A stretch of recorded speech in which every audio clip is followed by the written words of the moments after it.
All right, everybody. So I'm a little under the weather right now, as you know. Kind of took a turn for the not worse. I mean, I'm not deathly sick, nothing like that. I just don't feel very good. So little change in scenery of where I'm reading the book right now. I'm just kind of got my feet kicked up and relaxing a little bit. And um, I've been doing some research. So let's talk about that. Um, I'm on page 162. Been doing some research about this. And this is going to be some interesting thoughts for y'all to research. I've been researching a lot myself, but I'm going to provide some screenshots for those of you that like to research. Elvis called Lucy in August of '67 in this book, and what she said was that he wanted her to come out, but she couldn't because she was giving a concert. She was teaching some kids. Something like that, and in the screenshot you'll see that she had a performance and they were going to perform. That was a Sunday. Maybe y'all can find some record of that so we can nail down a date. I'm thinking that the dates that this occurred, for going out to California to visit Elvis in Beverly Hills, would have had to be the week of the 21st. Elvis had finished shooting Speedway on the 21st. He was supposed to have a recording session the 22nd and 23rd. Now, here's the thing. The recording session was canceled. And it's very mysterious. There's a weird reason that was given for why it was canceled. Supposedly Richard Davis ran over a gardener, a Japanese gardener, and unalived him. That's the reason that was kind of given in the history of Elvis.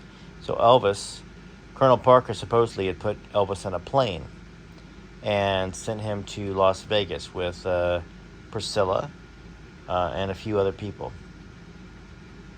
So the session that was supposed to happen, the 22nd and 23rd, didn't. I believe that's what it was the dates. According to the screenshot right here. So she went out on a Thursday. She was supposed to go on a Wednesday, which would kind of jive with the Elvis sessions being the 21st and 22nd, or whatever, Tuesday and Wednesday. He wouldn't have been able to kind of spend time and get away, right? So, but what we know is that Richard Davis didn't run over or unalive a Japanese gardener or Japanese person in August. It happened in March. There's newspaper links and articles and all that stuff that confirm this date. So I guess my question here is, was Priscilla and Elvis having marital issues at that point in time, and Elvis didn't want to record? That's why the excuse was given. Did Colonel Parker not want Elvis recording there in L.A.? Now, we know that they paid for the session. No songs ever came from that session. Okay? So I'm kind of giving you a backdrop history before I read from here. Because it's kind of important to know that if it's this week, it's a week that's very much up in the air and in question. It might not be this week, but if we find out that let's just say we find out that concert at that hotel, whatever it was, that performance, was on a different week, like earlier. Well, I mean, Elvis still could have seen Lucy because he was filming there in L.A., and which would be the reason why he called her earlier around 10 o'clock. And she was like, this is weird. He would never be up that early normally, because of his hours. That being said, let's do some research. That's why I'm doing some screenshots. I want to find the absolute truth if possible. And if I can't find the absolute truth, at least the closest to the truth, to continue this story, that we believe, and at least we hope is true, right? Derry definitely believes in it. Lucy believed it. And Desiree, I'm sure, believes it. So let's do some due diligence, okay? Look into this. Now, like I said, I've already done a lot of research. I don't know whether it's the week of the 20th or whether it is earlier, like the week of the 7th or the week of the 15th or the week of the... I believe that Elvis was back in Memphis at the end of August, so it couldn't have been then, right? So we know it's one of the first 3 weeks of August, and probably that third week when he was finished with Speedway. All right, so where we left off was Elvis had just visited Lucy in the afternoon, and he said he wanted to come back that evening or see her again. They resisted the temptation to do anything besides kiss a couple times. So here we go. The room was dark when I awoke at 8 that evening. I showered, changed into slacks and a casual blouse, then went outside to walk, think, and enjoy the night air. There was a park nearby with a trickling fountain, and the calming effect of the water did little to quiet my mind. Why had Elvis re-entered my life? Where would it lead? The questions were overpowered by the opulent surroundings. The lights and luxury of Beverly Hills were disquieting. Young couples in expensive clothes walked arm in arm, showing off rather than enjoying each other. Every other car was either a Rolls-Royce or a Mercedes. Beverly Hills wasn't my kind of place. Too much materialism and too little heart. The sanctity of the hotel room suddenly became appealing. I ordered a club sandwich from room service and stayed in the rest of the evening. The prospect of facing the displays of wealth again the next morning were disturbing. I called the airline and booked an earlier flight home. Elvis called late that evening. He said that he'd tried earlier. He admonished me for going out alone and said he wanted to come back to the hotel. Well, that would lead to more temptation, and at that late hour, I would be much weaker. That's true. I made the excuse that I was tired. He said he would come by in the morning. When I told him my new flight reservations prevented that, he became upset and accused me of shutting him out again. Then he offered to give me some money. We went through the same argument. I finally exclaimed, "There's no room for the exchange of money in our lives." Well, something about that struck him as funny, and he said, "I ain't asking for money for you, baby. I ain't asking for any from you, baby," he said, laughing. He gave me his phone numbers in Memphis and Los Angeles and said not to worry if they were disconnected. The fans often discovered his numbers, and he frequently had to change them. If that happened, he told me to call his uncle, Vester Presley, and he gave me that number. That's probably the guard shack, right? That, I would think, or maybe it's Vester's personal number. I couldn't shake the feeling that Elvis wasn't happy. It bothered me the rest of the night and the whole way back to Dallas. Maybe it was his career. We didn't talk about it. It wasn't my place. He would tell me in his own time. Well, the next few months were routine, so we're talking September and October, right? Work, CCD classes, another opera recital. So that opera recital is what I ask you guys to research to see if you can find out when it happened. And the family. My children surprised me on my 31st birthday that October by chipping in to treat me to dinner at a fancy restaurant. Well, we had a great time, but I couldn't help thinking how nice it would be to spend at least one birthday with Elvis. When we returned home, Jack said that some creep had called. He said it was a Mr. Jones. Well, Elvis called a few hours later to wish me a happy birthday. He mentioned sending a rose. Although he was struggling to sound upbeat, it was obvious he remained depressed. When I went to my room, there was a single red rose on my desk, and the card read, "From an admirer," which of course would have ticked Jack off, right? Unless the daughters had intercepted and put it in there. Well, despite my busy schedule, I began to feel more and more restless. To combat it, I caught volunteer fever, signing up with the International Visitors Committee and Council on World Affairs, both branches of the Federal State Department. I also placed my name in the language bank to interpret for French-speaking dignitaries. Now, there's somebody that messaged me that was like, she's not French. It was a lady named Nessa, and I volunteered this for y'all to do some research. Any way to find out whether this is true or not? It's in the book, obviously, so can't imagine it would be false. But if she was an interpreter for French-speaking dignitaries, she must know how to speak French. Must be a real thing. She must really be French.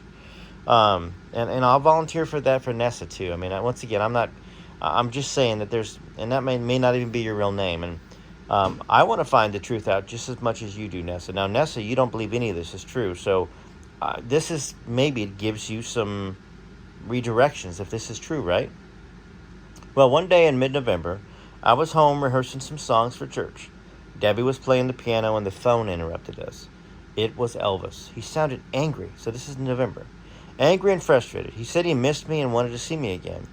I told him we had to be strong. We talked about singing for a while, and that calmed him down. Well, we discovered that we'd both recently sung the same song. You don't know me. Well, I just talked about this song. This is such a weird thing. How, like, literally, this is a loop for me. Like, I talk about something and then it's in a book. I swear. It's been 40 years, or not 40 years, 30 years since I read this book. Elvis had it included on one of the soundtracks. I recorded another song that made me think of you, baby. Stand by me. Will you stand by me, and do you really know me? Yes to both. I told him his voice was maturing, and he sounded better than ever before, hoping it would cheer him up. It didn't. He sunk lower and complained about working so hard. Well, that was telling. Before the movies and recording sessions, it had been nothing but fun. Now he viewed them as tedious labor, as if he were working in a coal mine. Hunting for a topic that wasn't upsetting, I asked him if any things were going well at home. Well, that was a mistake. Are you happy? He countered bitterly. Tell me you're happy without me, and I'll be happy. Well, I couldn't say anything. Doesn't sound like you're happy to me. Well, I'm going to do something about it. I'm going to end my marriage real soon. I'm not working. It's not working. It's not what I wanted. I want you. Now, once again, here we go. Priscilla said herself, Elvis wanted a separation. A couple months when she was 7 months pregnant. So, could it be Lucy the reason why? I mean, that's what this book says, doesn't it? You can't, Elvis. She's pregnant. That would look horrible. No matter how you feel, please wait. But what about us? If it's meant to be, our time will come. But it can't be now. Not under these circumstances. Everybody telling me what to do. What I can and can't do with my life. Who I have to marry. What to sing. What stupid movies that I got to be in. When does it stop? When is anybody going to think about me and what I want? He was about to explode. I said nothing. So,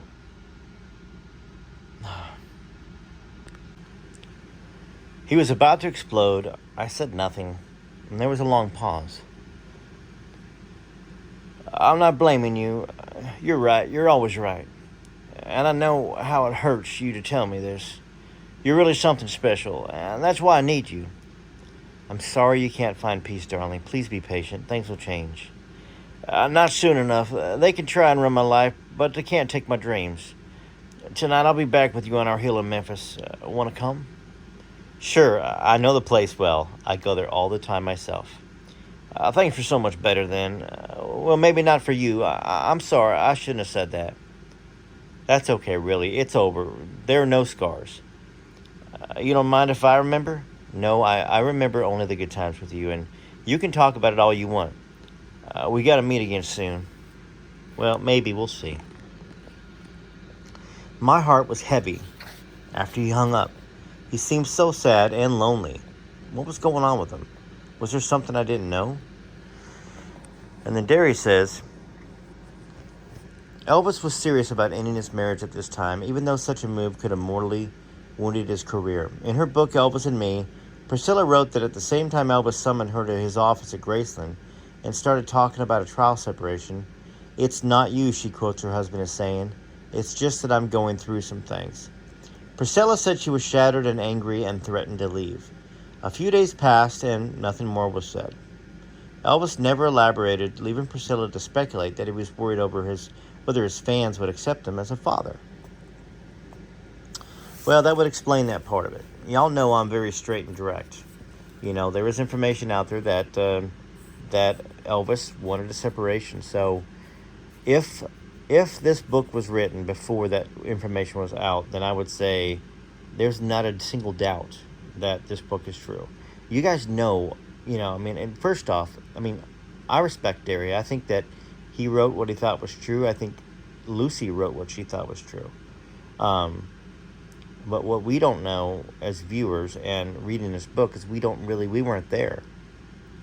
I didn't have a diary in my hand. Now, we can trust what Derry says, which Derry said that the ink was tested and the paper was tested, and, we're not even to the poem yet. But I really wish that there hadn't been this section in here that talked about Elvis and Me, the book, in her book. Regardless, we go on, don't we? Okay? I'm going to be very fair. I've always tried to be fair and impartial and tell you what I believe and what I think. December was hectic. Working, juggling the finances, and buying Christmas presents for my 6 children. They were all deserving, and not all were children anymore, because Debbie was a woman at 19. Melody was equally mature at 17. Denise was 13. Desiree was 9. Jaquez, 6, and little Jacqueline was 2. On Sundays, we would all go biking or horseback riding and have a picnic in the country. Through my children, there was happiness in my life. Well, a few days before Christmas, we were practicing Christmas carols and other songs for church. Jack was working. Now, despite his law degree, he enjoyed selling cars, and he kept the job. It surprised me, but when we discussed it, he always got angry. The phone rang and interrupted our singing.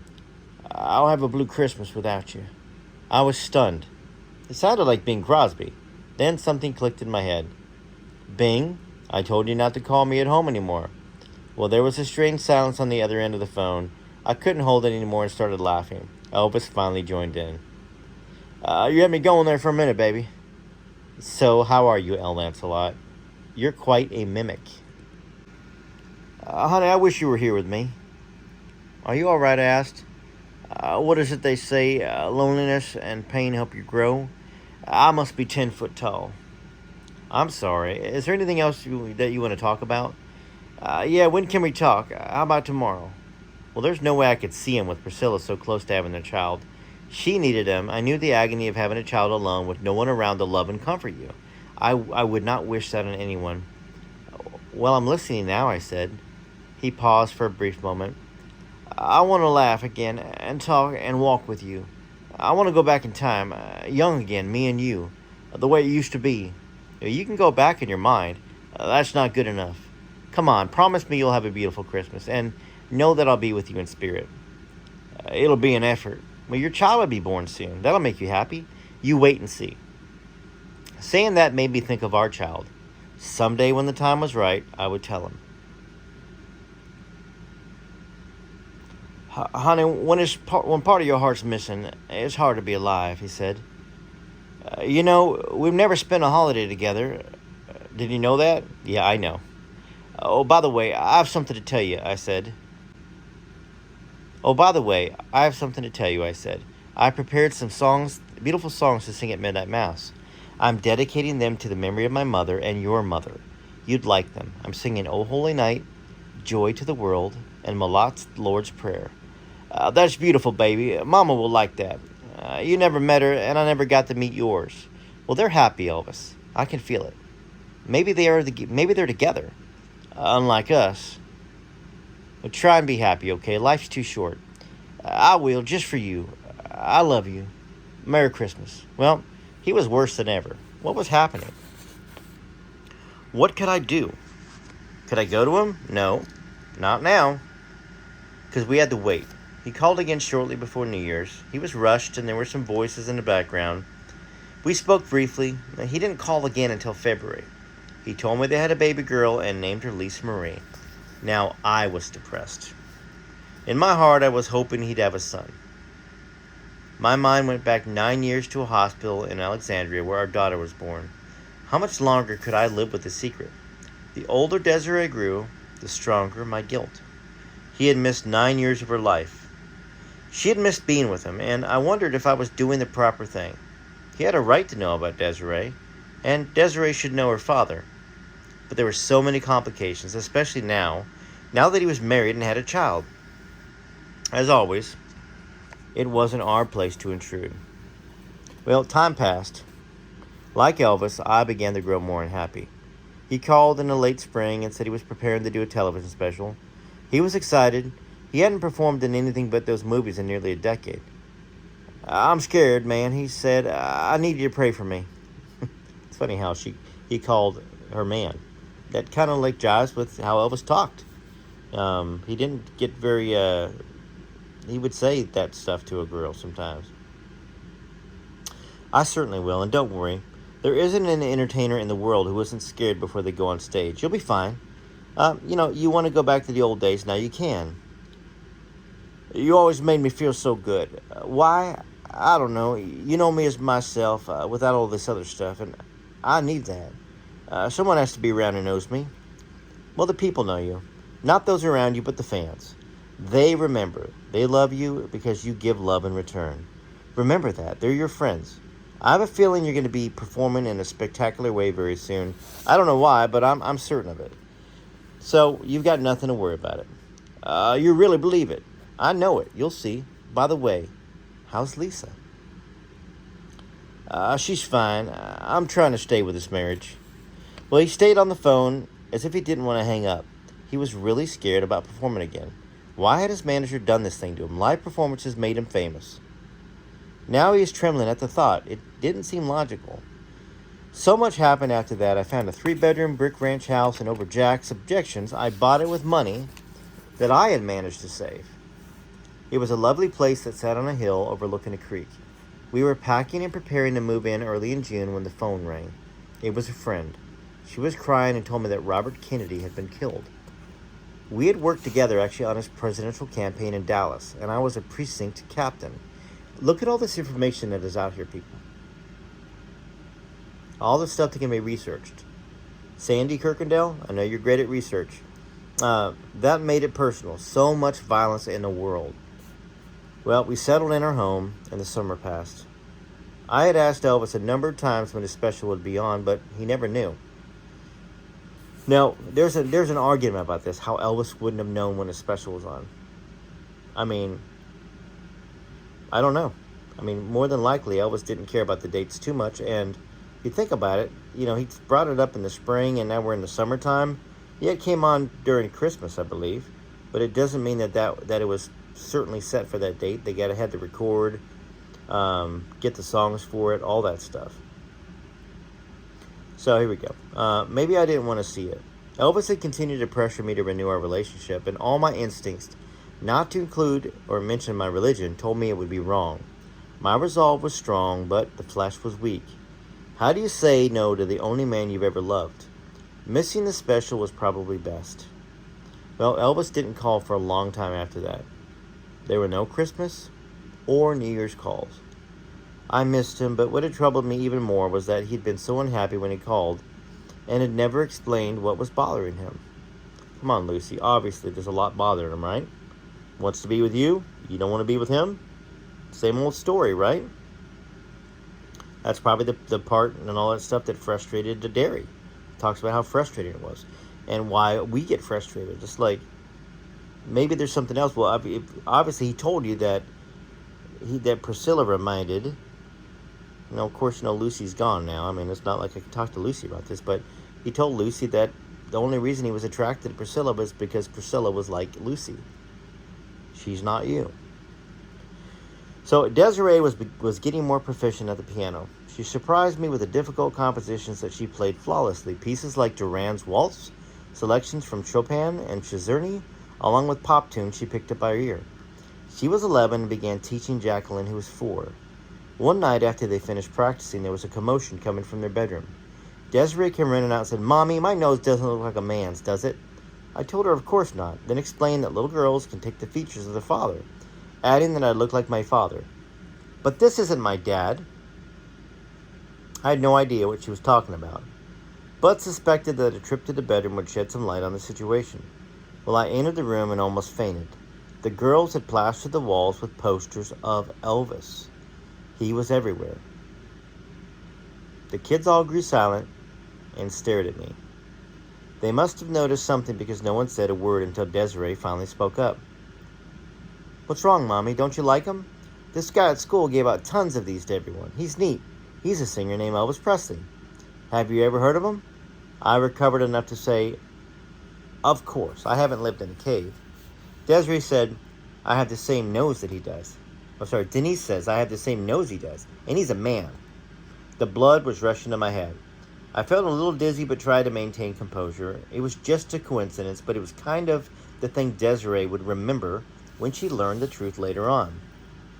"Well, I wouldn't mind looking at him. He's so handsome. The joke's on them, Rome." Everyone laughed except Melody. She kept staring at me. That was trouble. Melody is an artist and is usually very perceptive. She's sensitive to emotions, vibrations, and facial expressions. Fooling the others was hard enough. Hiding my secret from her was becoming impossible. She stared at me strangely the rest of the evening, and I tried to avoid her. The next day, she couldn't contain her curiosity any longer. Mother, did you know Elvis Presley? Honey, why do you ask? Well, the way you looked when you saw those posters.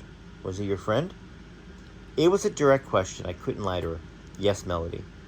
He was my friend, and he still is. We met a long time ago. We never got to enjoy the friendship much anymore. He's so busy. Darling, please don't mention it to anyone. You know how horrible Jack can be about my friends. Well, Melody looked at me waiting. She wanted to know more. I explained that life is a constant evolution. Everything changes. You can have friends and still care deeply for them, even though you can't be with them because of circumstances. She accepted that, or maybe she perceived that a clearer explanation would not be forthcoming. So here is Derry talking to Melody. This is something y'all have asked for. You're like, okay, something other than Lucy, right? You know, we couldn't talk to John Wayne's kids because John Wayne wouldn't have told them, I don't think. John Wayne passed in 79. Well, here's Melody. She's got no stake in the game, by the way. She's not getting paid for this. Melody clearly remembers that day. We rarely had posters in our room, she recalled. This was unusual. One of my sisters, I can't remember who, brought them home and we put them up. We were all crazy about Elvis. When Mother entered the room, her reaction was so strange. You'd expect her to laugh or be indifferent. Instead, there was this look in her eyes, a deep sadness, and it was personal. I've been noticing things like that for years, and it always involved Elvis Presley. This time, she had one of the strongest reactions I'd seen, probably because she was caught off guard. When my sister mentioned how his nose looked like Desiree's, the sadness in my mother's eyes changed to terror. It was like she didn't want the connection to be made. At that time, none of us had a clue about the truth, not a clue, especially not Desiree. She was even more upset than Mother, but that was because she didn't want to have a man's nose. I thought about this for the rest of the evening. Mother had so many closed doors in her life. There was so much that none of us knew. The next day I asked her about it, and for the first time, she opened up one of those doors just to crack. So there you go.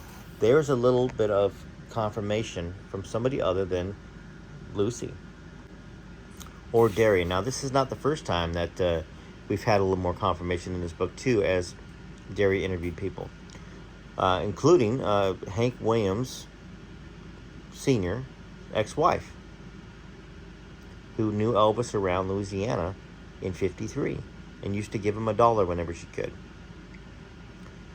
Life dragged on. It was so hard to believe that with grown daughters and all that had happened, I was still only 32. Even so, there didn't appear to be much life ahead. Love for me seemed destined to be nothing more than a few vivid memories. Someone once said, love is the life of the soul. I added my own continuation. It must flow through channels from one to another, or it drifts into a dormant place to die. My love had been drifting, but it hadn't died. Elvis called in mid-January. That would be 1968. He was in Memphis recording. He was stressed and extremely upset, and the urgency in his voice was frightening. I thought something terrible had happened. I've got to see you. Come to Memphis. I'll arrange everything. I just need to talk to you. There's so much going on you need to know. Are you all right? No, that's why you have to come. Well, this was different than before. Something was definitely wrong. I couldn't deny him now. I'll come. Is anything wrong? Oh, God, baby, I tried to do what you said. Now I got to see you. Once again, we're not there in this book yet. But this would be when he would probably be aware. January 68, or it'd be this January 69. So hard. I'm lost here in my timing. But I'm not going to speculate. Let's just read. He wanted me there tomorrow. A ticket would be at the airport, and everything would be arranged. The desperation in his voice prompted me to agree to everything, even on short notice. I delegated authority to Deborah and Melody and told them that there was urgent business in Nashville. I couldn't say Memphis because Melody was getting too smart. That night, sleep eluded me. My mind was overflowing. with guesses about Elvis's problem. The next morning, I didn't pay as much attention to how I looked as before.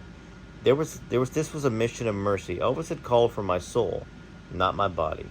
He wanted a comforter, not a lover. We're going to stop there, okay?